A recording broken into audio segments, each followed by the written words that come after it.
The rain hits the glass, heavy and loud. Officer James stares at the screen. The room is cold, smelling of old paper. Then the phone rings.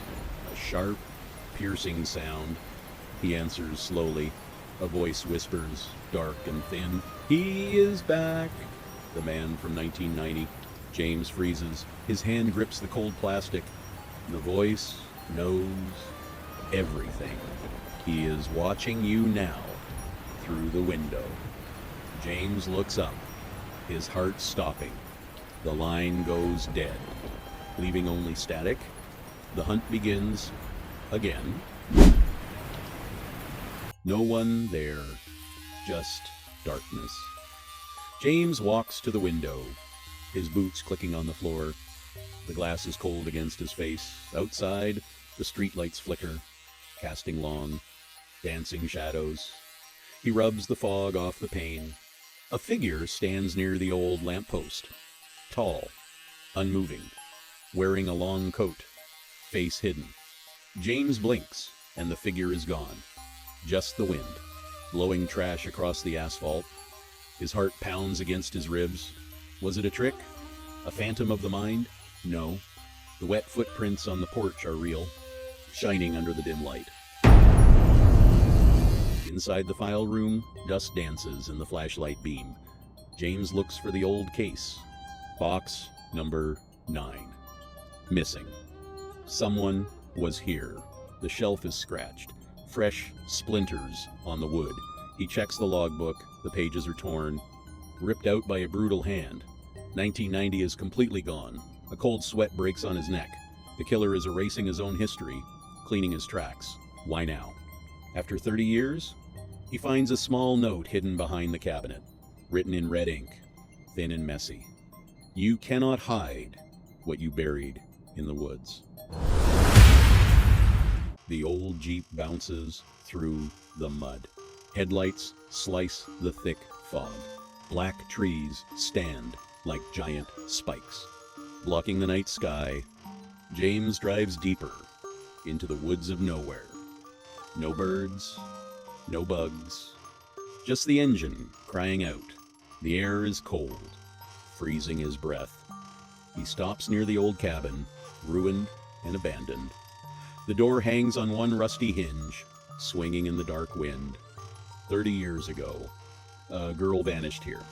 They never found her body, only her red shoe. Now, something is calling him back. A debt, paid in blood. He steps out into the deep mud, his gun drawn. Floorboards creak beneath his weight. The smell of rot is strong, heavy. Dust coats everything, like gray snow. James moves his flashlight. Old furniture, broken chairs, a shattered mirror. His reflection looks old, broken by secrets. On the wall, something catches his eye. Fresh paint, black and dripping. A giant circle with an X inside, the same mark from the old murders. He steps closer. Beneath the mark, a tape recorder sits on a wooden table, brand new, clean, out of place. It blinks. A tiny red eye in the dark. A trap? Probably, but he has to know. He extends his finger, pressing the play button slowly. Static fills the room, loud, scratching. Then, a voice plays. It is him. James, 30 years younger. "We buried her here. No one will ever find out." The young James on the tape sounds panicked, breathless. Old James drops his flashlight, his world spinning, his deepest secret recorded. Who was there? Who held the microphone? The tape continues. A second voice speaks, cold, demonic. "I found out, James." The tape cuts off with a loud click. Shadows in the cabin seem to grow, stretching toward him. He is not the hunter. He is the prey. He turns around, his gun shaking, shouting into the pitch-black corners. A heavy thud on the roof. Dust falls from the ceiling boards. James aims his weapon upward, something is crawling. Slow, heavy, like a big animal or a man on all fours. The wood groans. He runs to the doorway. Suddenly, the flashlight on the floor dies. Total darkness. A cold wind rushes inside, smelling of wet earth and copper. Blood, he hears breathing, right behind his ear. Hot, wet, breathing. He spins around, firing his gun into the dark. Flash.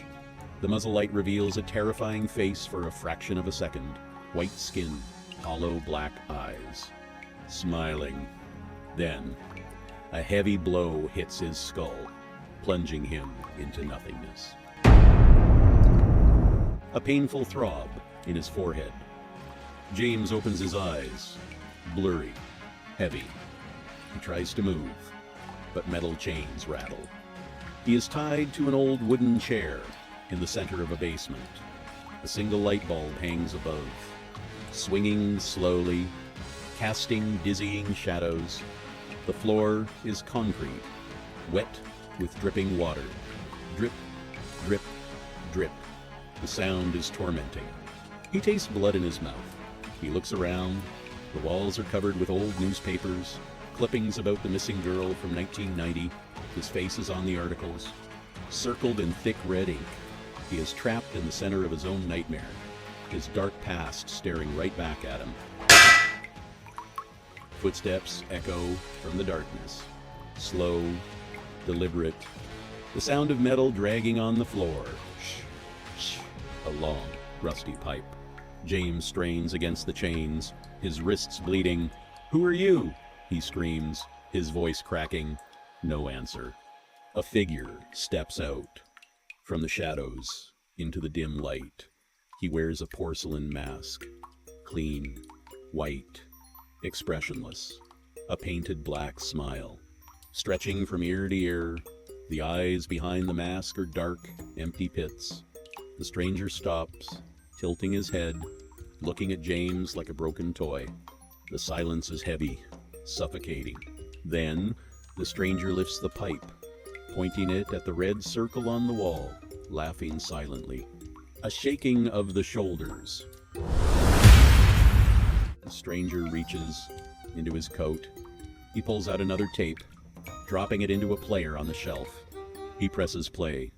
A girl's voice, crying, screaming for help. "Please, Officer James, don't leave me here." James closes his eyes, tears mixing with blood on his cheeks. He remembers. He remembers the night 30 years ago. He was scared. He saw the killer, but he ran away. He lied to protect his own name. He told the town she was just gone, but she was alive, trapped in the dark. The voice on the tape fades into a long, painful scream. The stranger steps closer. His porcelain mask inches from James's face, whispering through the slit, "You let her die." Pitch blackness, then a match strikes. The stranger lights a candle, placing it on the floor. The small flame creates long, monstrous shadows on the walls. The killer walks away, heading up the stairs, leaving James alone. "Wait!" James yells, but the door slams shut. Click, locked. He is alone with the ticking clock. He struggles, pulling his arms with all his might. Pain shoots through his bones. Suddenly, he feels something loose. The wooden armrest of the old chair is rotting. The screw is popping out. He focuses all his energy, twisting his wrist, grinding the metal against the wood. Wood cracks. One link of the chain slips, just a little bit. There is a chance. A small ray of hope in this. He pulls again.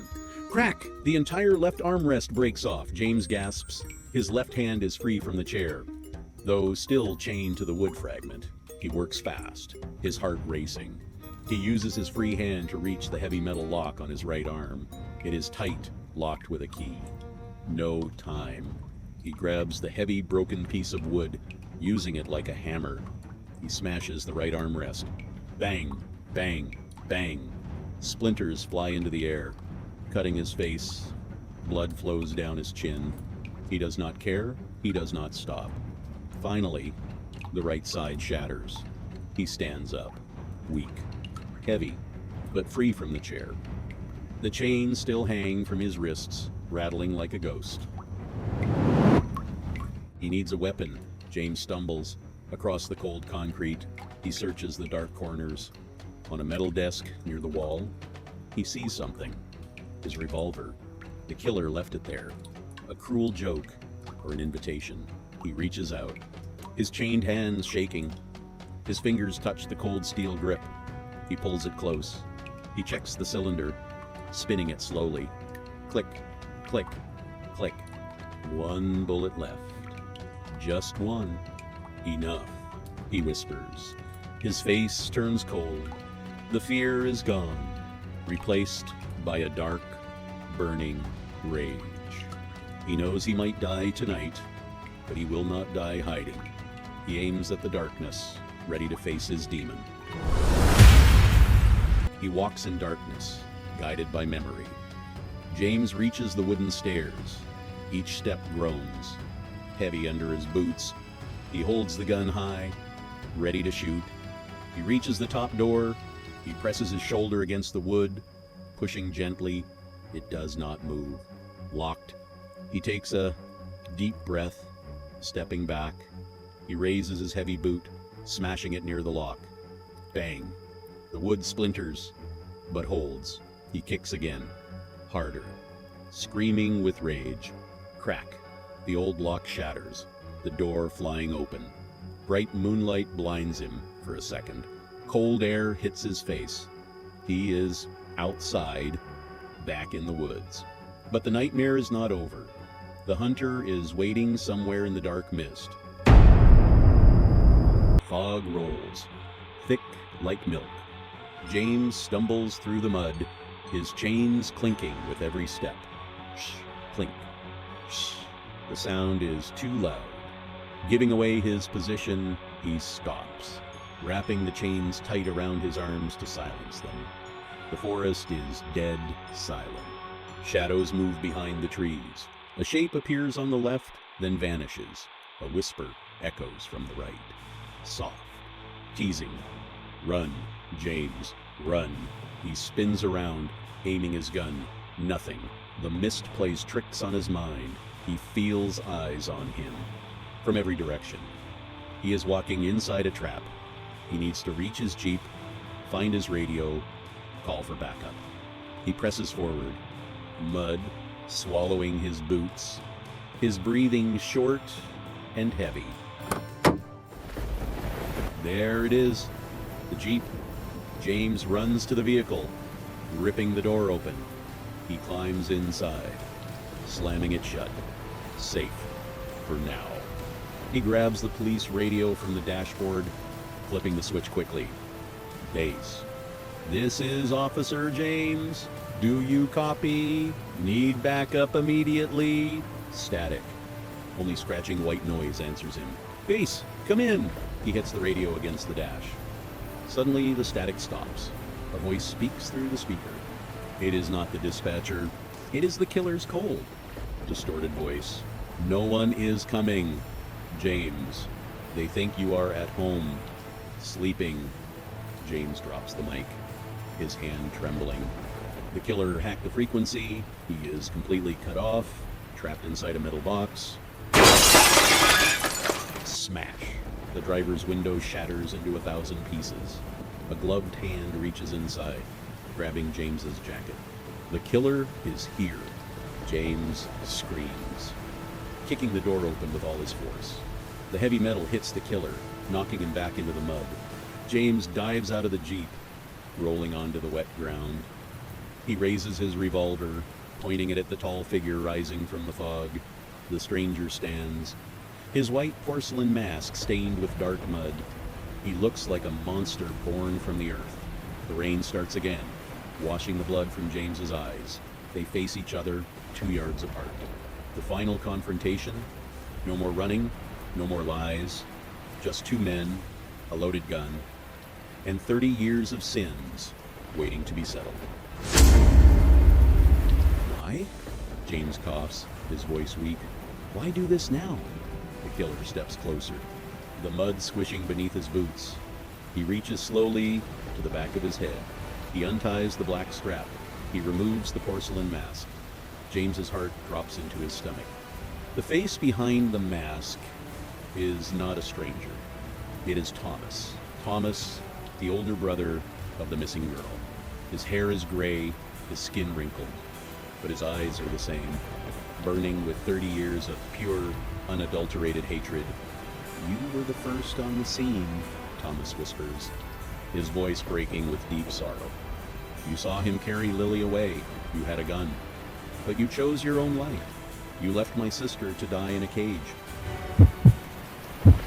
Tears streaming down Thomas's face. He looks at James with hollow eyes. 30 years I waited, hunting the man who took her. I found him last year. I made him suffer." Thomas smiles, a broken, chilling sight. "But he told me everything before he died. He told me about the coward policeman who watched from the shadows." James shakes his head, sobbing openly in the mud. "I'm sorry, Thomas. I was just a kid. I was terrified." Thomas pulls a heavy iron key from his pocket, tossing it onto James's lap. "Unlock yourself. James, stand up. Hold your gun. You have one bullet. I have this knife. Let the universe decide who leaves these woods tonight. Justice or the lie." Chains click open, dropping into the mud. James stands up slowly, his legs shaking. He holds the revolver with a steady grip. Thomas lunges forward, a shadow cutting through the white mist. The silver blade flashing under the moon. James lifts the barrel. Aiming straight at the center of the porcelain mask Thomas wore again, his finger squeezes the cold curved metal trigger. A fraction of a second lasts forever. Bang. A deafening roar echoes through the empty forest. Birds screaming into the night. Silence returns, slowly, heavy. A single body drops into the deep mud with a heavy splash. The camera pans up toward the giant, pale moon shining through the black pine branches. One man walks away into the fog, leaving his past buried forever in the dark woods.